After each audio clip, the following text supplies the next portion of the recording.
Welcome to the recap of the day, where we recap the biggest highlights from the world of football in the last 24 hours.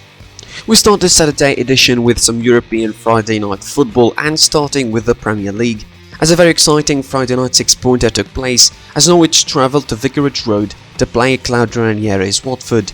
Josh Sargent's Norwich's American striker signee was the hero as he bagged his first two goals in the Premier League in the 51st and 74th minute to help Norwich ease to the win.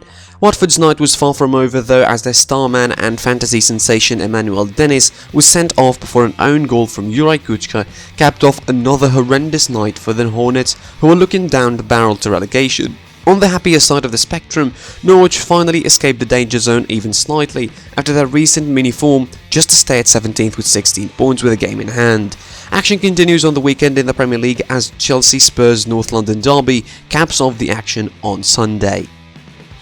In Spain, and round 23 of La Liga started with a bang as Real Betis continued their impressive and entertaining displays, beating Espanyol away at the RCDE Stadium 4-1. It wasn't a flawless win though, as they had to come back from a 1-0 losing position as Raúl de Thomas drew first blood for the Catalan outfit. Borja Iglesias' 31st minute penalty and Guido Rodriguez's 36th minute goal gave him a 2-1 lead at the break. In the second half, Iglesias was back at it again to make it 3 before Willian José rounded up the win with 14 minutes to go in the game. This win strengthened Betis' place at third with 40 points, 5 behind their city rivals Sevilla and 9 behind leaders Real Madrid, with the round carrying on over the weekend as Sevilla and Atletico are in action on Saturday, while Real Madrid and Barcelona step onto their respective matches on Sunday. In Germany, and round 20 of the Bundesliga kicked off with a bang as well, as 14th placed Arminia Bielefeld got an upset 2-0 victory over Eintracht Frankfurt away at the Deutsche Bank Park. Patrick Wimmer provided the first shock to Frankfurt's system inside 5 minutes before Alessandro Schopf made it 2-0 within the first half an hour, as Arminia Bielefeld valiantly saw off their lead till the end. This moves the winners up to 14th and out of the relegation zone momentarily, and freezes Frankfurt at 8th with 28 points before the rest of the fixtures, including Dortmund playing Hoffenheim away on Saturday and Hertha Berlin hosting Bayern Munich on Sunday. And finally in Italy, and the start of round 23 of Serie A, as Hellas Verona snuck with a victory at home against Bologna 2-1. Coming back from a 1-0 Bologna lead thanks to Riccardo Orsolini scoring inside the first 15 minutes of the game, as Gianluca Cabrari lifted things up for Hellas Verona in the 38th minute. The game stood level until the 85th minute as Nikola Kalinic nicked in the winner for the hosts to move up to 9th with 33 points, as their opponents remain at 13th with 27 before the remainder of the weekend action, which sees some massive fixtures like Lazio playing Atalanta on Saturday and Milan playing Juve on Sunday.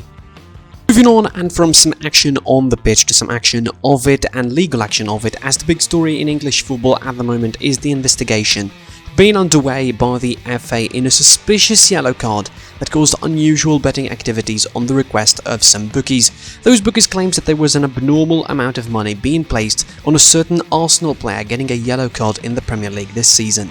Now obviously the FA hasn't disclosed the identity of the player or the game of the season where this happened, albeit Sambi Lokonga and Granit Xhaka have received the joint most yellow cards in the Premier League for Arsenal so far this season, with 4 yellow cards for each. Outcast former captain Pierre-Emerick Aubameyang and Bukayo Saka are next in the line with 3, while Gabriel, Thomas Partey and Rob Holding, Martin Odegaard as well, have all 2 yellow cards each, which make them naturally big suspects in this ongoing scandal. The betting scandals have long been an issue for the English FA, as it is getting harder to control them these days with the availability of betting to just about everyone in the UK. Precedents in this include current Newcastle right back Kieran Trippier being banned for 10 weeks and fined £70,000 in December 2020 for breaking betting regulations in Spain, and former Liverpool player Daniel Sturridge being banned for 4 months because of disclosing transfer information to his family. And to finish off the recap, we go to Africa, as the whole African continent will turn away from the African Cup of Nations ongoing in Cameroon at the moment to focus on the World Cup Qualifiers final playoffs draw, which is set to take place on Saturday in Douala in Cameroon. 10 teams are involved in this that are seeded according to their CAF and FIFA rankings, with the top 5 at the moment being Senegal, Morocco, Nigeria, Algeria and Tunisia, while the unseeded half includes Egypt, Mali, Ghana, current AFCON hosts Cameroon and the Democratic Republic of Congo. The matches are set to be played over 2 legs and will be played in March to to determine the 5 sides that are going to represent Africa in Qatar's World Cup starting in November. Note that the away games are going to be played in the seeded sides, of course, based the top 5 on the AFCON and FIFA rankings. That's it for the news and the recap of the day. Like, share, comment on the video and subscribe to the YouTube channel. Follow us on social media, the links on the description and the usernames are going to be on the screen. And of course, listen to our podcast on Spotify, Google Podcasts or any other platform. And until next time, I'll see you soon.